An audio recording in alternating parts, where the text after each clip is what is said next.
ಇನ್ನು ಬೆಂಗಳೂರು ಗ್ರಾಮಾಂತರ ಬಿಜೆಪಿಯ ಟಿಕೆಟ್ ಕೂಡ ಬಹುತೇಕ ಫೈನಲ್ ಆಗಿದೆ ಅಂತ ಡಾಕ್ಟರ್ ಸಿಎನ್ ಮಂಜುನಾಥ್ರಿಗೆ ಟಿಕೆಟ್ ಬಹುತೇಕ ಫಿಕ್ಸ್ ಆಗಿದೆ ಅನ್ನೋ ಮಾಹಿತಿ ಕೂಡ ಲಭ್ಯ ಆಗ್ತಾ ಇದೆ. ಇವತ್ತು ಬಿಜೆಪಿ ಕೇಂದ್ರೀಯ ಚುನಾವಣಾ ಸಮಿತಿ ಸಭೆ ಇದೆ. ದೆಹಲಿಯಲ್ಲಿ ಈ ಚುನಾವಣಾ ಸಮಿತಿ ಸಭೆ ನಡೀತಾ ಇದೆ. ಈ ಸಭೆಯಲ್ಲಿ ಮಂಜುನಾಥ್ರ ಹೆಸರು ಫೈನಲ್ ಆಗೋ ಸಾಧ್ಯತೆ ಇದೆ.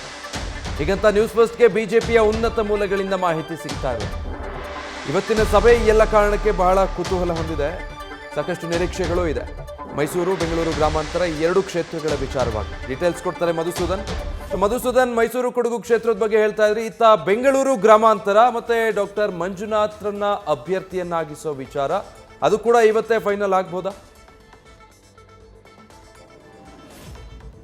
ಎಸ್, ಆಫ್ ಕೋರ್ಸ್ ವಿಜಯ್, ಅದರಲ್ಲಿ ಯಾವುದೇ ಅನುಮಾನ ಇಲ್ಲ. ನೋಡಿ, ಇವತ್ತು ಸಂಜೆ 6 ಗಂಟೆಗೆ ನಡೆಯುವಂತ ಪ್ರಧಾನಿ ನರೇಂದ್ರ ಮೋದಿ ನೇತೃತ್ವದ ಚುನಾವಣಾ ಸಮಿತಿ ಸಭೆ ಇದೆ. ಅಲ್ಲಿ ಬೆಂಗಳೂರು ಗ್ರಾಮಾಂತರ ಲೋಕಸಭಾ ಕ್ಷೇತ್ರದ ಟಿಕೆಟ್ ಕೂಡ ಅಂತಿಮ ಆಗುತ್ತೆ. ಈಗಾಗಲೇ ಕಾಂಗ್ರೆಸ್ ತನ್ನ ಹುರಿಯಾಳನ್ನ ಘೋಷಣೆ ಮಾಡಿದೆ. ಡಿ.ಕೆ. ಸುರೇಶ್ ಅವರು ಹಾಲಿ ಸಂಸದರು ಅವ್ರನ್ನೇ ಯಥಾವತ್ತಾಗಿ ಕಂಟಿನ್ಯೂ ಮಾಡಬೇಕು ಅನ್ನೋ ನಿಟ್ಟಿನಲ್ಲಿ ಅವರ ಹೆಸರನ್ನೇ ಘೋಷಣೆ ಮಾಡಿದ್ದಾಗಿದೆ. ಇನ್ನು ಯಡಿಯೂರಪ್ಪ ಅವರು ನೇರವಾಗಿ ದೆಹಲಿಗೆ ಹೋಗೋಕ್ಕಿಂತ ಮುಂಚೆ ಮಾಧ್ಯಮಗಳ ಮುಂದೆ ಹೇಳಿದ್ದಾರೆ, ಆಲ್ಮೋಸ್ಟ್ ಆಲ್ ಕರ್ನಾಟಕದಿಂದ ಯಾರೆಲ್ಲ ಸ್ಪರ್ಧೆ ಮಾಡ್ತಾರೆ ಅವರ ಹೆಸರು ಅಂತಿಮ ಆಗುತ್ತೆ ಅಂತ.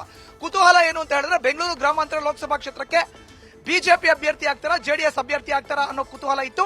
ಅದನ್ನ ಅಫ್ಕೋರ್ಸ್ ಬಿಜೆಪಿನೇ ತನ್ನ ತೆಕೆಗೆ ತೆಗೆದುಕೊಂಡಿದೆ.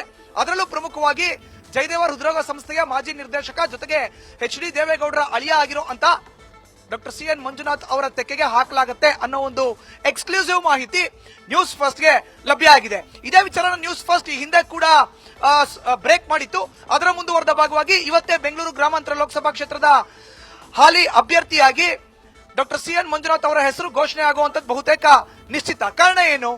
ಬೆಂಗಳೂರಿನ ಜಯದೇವ ಹೃದ್ರೋಗ ಸಂಸ್ಥೆಯ ನಿರ್ದೇಶಕರಾಗಿ ಅವರು ಮಾಡಿರುವಂತಹ ಸಮಾಜಮುಖಿ ಕಾರ್ಯಗಳು, ಜೊತೆಗೆ ಬೆಂಗಳೂರು ಗ್ರಾಮಾಂತರದ ಒಂದಷ್ಟು ಭಾಗಗಳಿಂದ ಬರ್ತಾ ಇದ್ದಂತ ಬಡವರು, ಮಧ್ಯಮ ವರ್ಗದ ರೋಗಿಗಳಿಗೆ ಅವರು ಕಳೆದ 16 ವರ್ಷದಿಂದ ಮಾಡಿರುವಂತಹ ಸೇವೆಯನ್ನ ಆಧರಿಸಿಕೊಂಡು ಪ್ರಬಲ ಒಕ್ಕಲಿಗ ಸಮುದಾಯಕ್ಕೆ ಸೇರಿರುವಂತಹ ಡಾಕ್ಟರ್ ಸಿಎನ್ ಮಂಜುನಾಥ್ ಅವರನ್ನ ಅಧಿಕೃತ ಬಿಜೆಪಿ ಅಭ್ಯರ್ಥಿಯಾಗಿ ಬೆಂಗಳೂರು ಗ್ರಾಮಾಂತರ ಲೋಕಸಭಾ ಕ್ಷೇತ್ರದಿಂದ ಕಣಕ್ಕಿಳಿಸೋ ಅಂತ ನಿರ್ಧಾರವನ್ನ ಬಿಜೆಪಿಯ ಹೈಕಮಾಂಡ್ ನಾಯಕರು ಮಾಡಿದ್ದಾರೆ. ಇತ್ತ ಎಚ್.ಡಿ. ದೇವೇಗೌಡರ ಹತ್ರ ಕೂಡ ಅನುಮತಿಯನ್ನ ಪಡೆದುಕೊಂಡು ಗ್ರೀನ್ ಸಿಗ್ನಲ್ ನ ತೆಗೆದುಕೊಂಡಿದ್ದಾರೆ. ಬಿಜೆಪಿಯ ಕಮಲದ ಚಿಹ್ನೆಯ ಅಡಿಯಲ್ಲಿಯೇ ಅವ್ರನ್ನ ಅಧಿಕೃತವಾಗಿ ಕಣಕ್ಕಿಳಿಸಬೇಕು ಅಂತ. ಹೀಗಾಗಿಯೇ ಬೆಂಗಳೂರು ಗ್ರಾಮಾಂತರ ಲೋಕಸಭಾ ಕ್ಷೇತ್ರದ ಬಿಜೆಪಿ ಜೆಡಿಎಸ್ ಮೈತ್ರಿ ಅಭ್ಯರ್ಥಿಯಾಗಿ ಬಿಜೆಪಿಯ ಚಿಹ್ನೆಯ ಅಡಿಯಲ್ಲಿ ಡಾಕ್ಟರ್ ಸಿಎನ್ ಮಂಜುನಾಥ್ ಅವರು ಕಣಕ್ಕಿಳಿಯೋದು ಬಹುತೇಕ ನಿಶ್ಚಿತ. ಅವರ ಹೆಸರು ಕೂಡ ಇವತ್ತು ರಾತ್ರಿ ಅಥವಾ ನಾಳೆ ಬೆಳಗ್ಗೆ ವೇಳೆಗೆ ಘೋಷಣೆ ಆಗುವಂತ ಸಾಧ್ಯತೆ ಇದೆ.